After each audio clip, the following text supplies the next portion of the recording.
Hi everybody, welcome to commas. And so a lot of people kind of guess where commas should go and they just put them wherever they feel like it. But in business writing, commas have very specific jobs.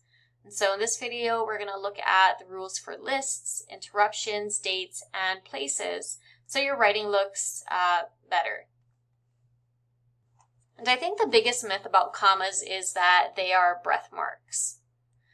Commas are logical separators, and you can think of them like traffic signs that prevent distinct ideas from crashing into each other. And precision in writing means knowing exactly where one component ends and the next one begins. And so our first rule is for lists. And generally we would call them a series. So whenever you list 3 or more equal items, you need to separate them. For example, date line, address, salutation, body, and closing. Notice that the last comma right before the word and here, we call that an Oxford comma, or basically the careful writer's mark. In business writing, you would generally always use it so that your reader knows exactly how many items are on your list. And just as a quick aside, there's 2 commas here, but we're just trying to say date line, address, salutation, body, and then comma and closing. We wouldn't just say date line, comma, address, comma, salutation, comma, body, comma, closing. We do a comma after body and then the word and.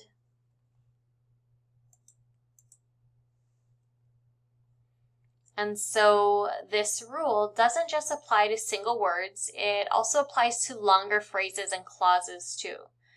And if it's your job to examine complaints, resolve disagreements, and ensure fair treatment, you still need commas between each of those actions.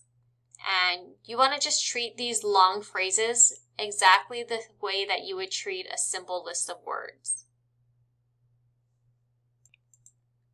And next is direct address. So this is just a fancy way of saying that you're talking directly to someone and using their name. So whenever you drop a specific person's name into a sentence, you need to set it off with commas. So it's your inquiry, Mrs. Johnson, comma, has been referred. Or we hope to serve you, comma, Mr. Lee. And so this is also a good way to show respect while keeping your sentence clear. And so now let's talk about interrupters. Sometimes we use a little transition words to guide our reader. These are words like however, needless to say, or as a matter of fact, or therefore. These are great for flow, but they technically interrupt the core grammar of your sentence. And because they interrupt, we have to treat them specially. So if a word or phrase interrupts your sentence, you would use commas to cut it out. If it's at the beginning of the sentence, you would put a comma right after it. If it's in the middle, you would put a comma sandwich around it, like we will, comma, in the meantime, comma, send a replacement order. And then also if it's at the end, you would put a comma right before it. So your satisfaction is our first concern, comma, needless to say.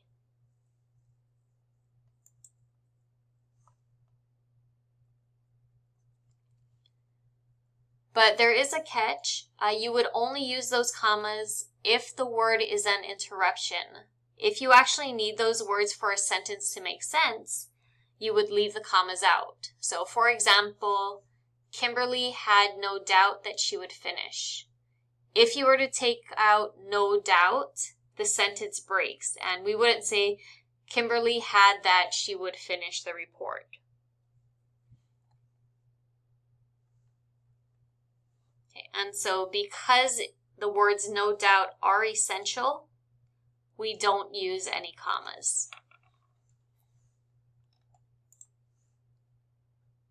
Dates can also be a little bit tricky, but the rules for dates are really strict.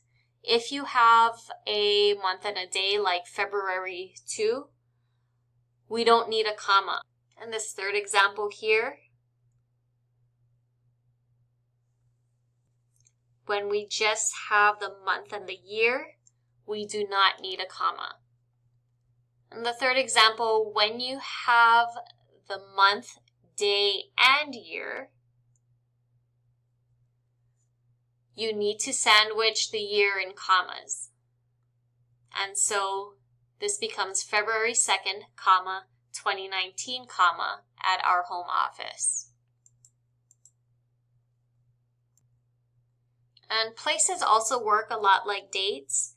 If you're listing a city and state, you need to put the state within commas. But there's also an important rule for addresses. When we're dealing with addresses, the state and zip code act as one single unit. So we wouldn't put a comma after California and before the zip code. We would just write Agora, CA, and then the zip code. And then the comma would be at the very end. Let's do a really quick check. So let's take a look at the first sentence. Here we have the team members are Sage, Kelsey, Zoe, and Rory.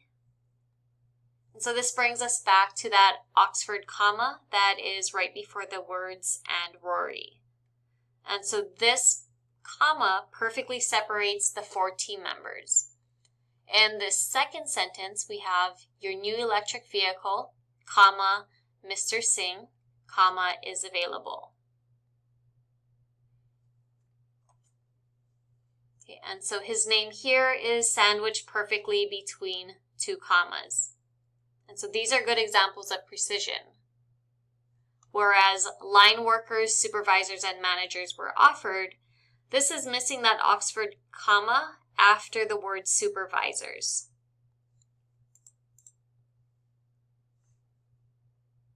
And so now let's take a look at some interrupters. So on the top left here, we have hard hats, on the contrary, can lower the risk.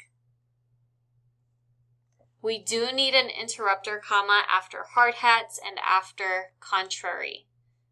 So hard hats, on the contrary, can lower the risk. And then finally, instead of saying during the warranty period, of course, all maintenance, we have during the warranty period, comma, of course, comma, all maintenance.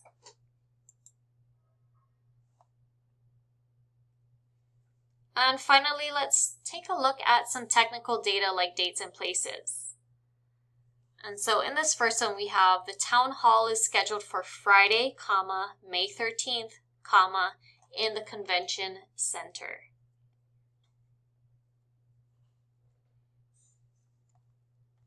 In the second one, we have the production facility will move to, and then Melville, New York, next spring.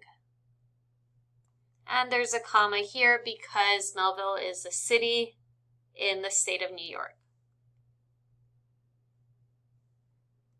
And finally, we have the first Starbucks opened on April 22nd, 1994 at 87th and Broadway. Because we have a month, day, and year, remember that you do need to sandwich the year with commas.